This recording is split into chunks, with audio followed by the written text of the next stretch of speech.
Hello again, Mr. Ant here. Thank you for joining me on this next stage of our journey. In our last conversation, we explored the idea that freedom is a fragile handful of gold, and that the only true vessel for protecting it is sovereignty. We saw how a new kind of collective, a beehive of ambition, could turn capitalism on its head to work for the many, not just the few. Today we dive into the details. This isn't just theory anymore. This is the Allied Sovereignties Coalition, or A.S.C. It's a living, breathing body of action that you can form yourself. I want to make this so clear that by the end of this video, you could almost do it yourself. The Allied Sovereignties Coalition is a new idea on how to make capitalism beneficial to more than just a few. Despite what someone may think, this is not an idealism favoring or imitating socialism or communism. It's a system that works by decentralizing benefits while allowing individual gain through direct effort and work. The core principle is simple. Just as an ant mound doesn't belong to a single ant, the benefits of the coalition belong to all its members. The coalition is your defense. A threat to one ant is a threat to the entire mound, and a threat to a member's sovereignty is a threat to the entire coalition. Our primary form of security is prosperity itself. The coalition's propensity is the main tactic against corruption, because it protects members from the over-prosperous elites in society. For example, instead of protesting against a landlord who raises rent, a coalition could collectively purchase a property to house its members, neutralizing the threat of rent gouging. Or, imagine if a city's public bus system was owned by a coalition of its drivers and mechanics. They could collectively decide to make public transport free for everyone, providing a public service while still generating income from other coalition ventures. The very essence of the A.S.C. is its body of action.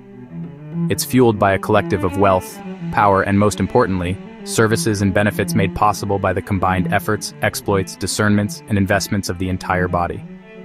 It is an army, a community, and a family where our prosperity is your prosperity and your well-being is our own. For a long time, we've seen political parties and nations founded on the promise to end corruption, only for it to get worse. The A.S.C. believes that through our system of collective power and prosperity, we can and will dissolve the gap between elites and the downtrodden. Think about the way large corporations use their lobbying power to influence laws and regulations in their favor, while the average person has no say. By placing the crown on all within the coalition, we naturally strip it from the powers that be. The A.S.C. operates on three guiding pillars of belief that help us navigate a world that has, for too long, hindered the pursuit of prosperity for the many. Pillar of all. All sentient beings must possess liberty, which is freedom through sovereignty, as well as fair and full access to well-being, public safety, and public prosperity. This means there should be no hindrance to prosperity and well-being for the masses. For example, consider the rising cost of healthcare. In the current system, medical care is often a luxury, not a right. A coalition, operating under the pillar of all, could establish its own healthcare guild. By pooling resources, the guild could provide affordable, quality medical services and care for all its members, ensuring that no one is denied well-being simply because they lack money. This action directly upholds the public prosperity and well-being of its members, without relying on an external, profit-driven system. In a sense, this is sort of like armor to help protect from the vulnerability and limitations within poverty. Another example is how the coalition can handle civil defense and security. The A.S.C. can form a civilian defense guild focused on community preparedness and aid. This guild would be a hub for active duty or retired veterans and other skilled individuals, not to wage war, but to provide essential services and security in times of crisis. Think of it as a neighborhood watch that's trained and equipped to handle things like search and rescue during floods, organizing fire prevention teams for wildfires, or providing security for community events and public gatherings. This proactive approach to public safety and defense protects the sovereignty of the entire community by ensuring stability and resilience when it's needed most. This also provides veterans and others with a sense of purpose and belonging, using their skills for the good of the community, all while finding a place to find and enjoy the familiar military bond that is lost after retirement. Pillar of sovereignty. Sovereignty thrives when everyone does as they wish to achieve their well-being, prosperity, and liberty, but they must not harm anything or anyone in the process unless their own sovereignty is threatened. For instance, a coalition member's right to start a business is protected, but if that business used exploitative child labor, it would be violating the sovereignty of others and would not be supported by the coalition. Another example is a community that decides to collectively purchase a local factory to prevent it from outsourcing jobs and harming the local economy. Pillar of the Coalition Code. Any individual holds the right to invoke their sovereignty, and in order to preserve it, everyone should and must preserve the sovereignty of others.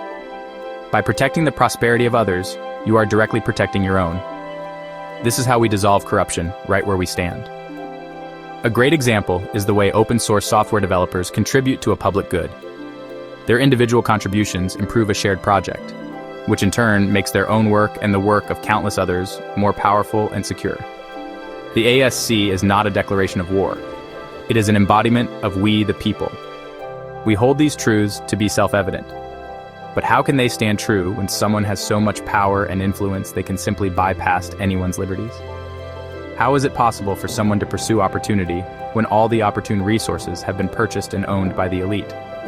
For this, the A.S.C provides a new way to use what is already in place.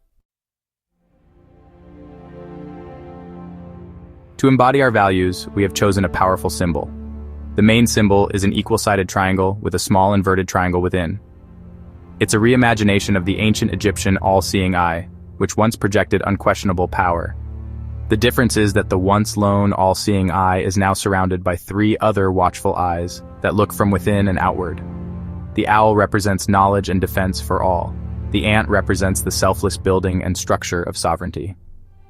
The third eye is a council-chosen symbol that honors individual sovereignty and the coalition code. The colors of the triangle symbol start with the central triangle outlined in a dark blue fading into a violet or purple, which is shrouded by a black background. Black represents the coalition's awareness of the unknown and pervasive in our world, and our quest to go into the unknown together.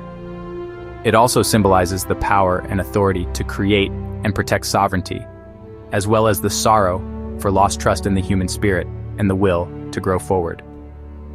Finally, black represents the elegance and sophistication we bring to this endeavor. Blue represents the trust and loyalty that all members give to each other. We uplift each other through the unknown and face our adversaries with calmness, tranquility, intuition, and faith.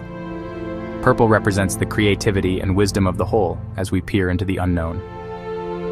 It also symbolizes the shared royalty and luxury the coalition strives to give one another, with the understanding that we all share an equal burden of rule and a heavy crown to bear.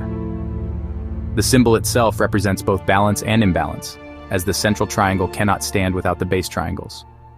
It tells the world that our gaze meets many angles, and that our power comes from our unity.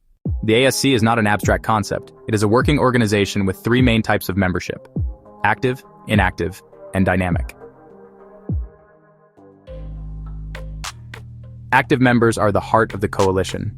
They enjoy a plethora of benefits, such as yearly commissions, personal venture advertisement, technical training, support groups, discounts on professional services, and others. In return, their duties are to attend a majority of meetings for voting and decisions, and to pay a yearly due or participate in a recruitment event. This is crucial as it prevents the centralization of power in just a few people. Think of it like a board of directors, but instead of representing a company's shareholders, every active member represents their own sovereignty. Inactive members enjoy a measure of benefits like counseling and workshops and are welcome to attend all meetings. By definition, any person who understands, believes in, and supports the A.S.C is a member for life. However, only active and dynamic members receive the collective payouts as they are the contributing members. Dynamic members are individuals or groups that represent a coalition income base. They are often professionals employed by the coalition or tasked with fundraising. They don't need to pay dues, but they are expected to vote at meetings to ensure the best interests of the whole. An example would be a coalition hiring a team of electricians to perform a job. The electricians, as dynamic members, would get their 70% of the profit from the job, while contributing the other 30% back to the collective. This is where the magic happens. We apply a 70-10-10-10 split to any gains. Dynamic members who provide a service receive an even distribution of 70% of the gains. The rest is split, 10% for clerical and overhead, 10% for a collective bonus pot among all guilds, and 10% for the coalition's universal savings. This structure maintains the balance of human nature for personal gain and the collective good. Let me give you an example from our last video. A single supermarket can pull in $3 million a day with 200 employees, and those employees get less than 1% of the revenue.